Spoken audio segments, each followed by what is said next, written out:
নারী কিন্তু ডিফল্টার কম হয়। কারণ কি? এটার কারণ হচ্ছে নারীরা কিন্তু খুবই সচেতন থাকে সব ক্ষেত্রে। যেমন পরিবারে ভূমিকা যখন রাখে, সে কিন্তু তার পরিবারে খুব সুন্দরভাবে ভূমিকা রাখবে।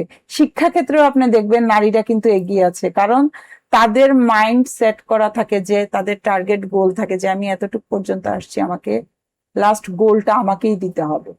তো আমি মনে করি, আর এই যে ডিফল্টার কারা হয়, যারা হাজবেন্ডকে টাকাটা দেয় তারাই কিন্তু ডিফল্টার হয়। নারীরা অনেক সময় মানে মেজরিটি টাইমে দেখা যায়, এখন এটা রেশিওটা কমে আসছে, কিন্তু প্রিভিয়াসলি ব্যাংকের তিক্ত অভিজ্ঞতা, ব্যাংকাররা যখন আসে তখন বলে যে আপনাদের তো অমুক ডিফল্টার আছে, আমরা কিভাবে দিব।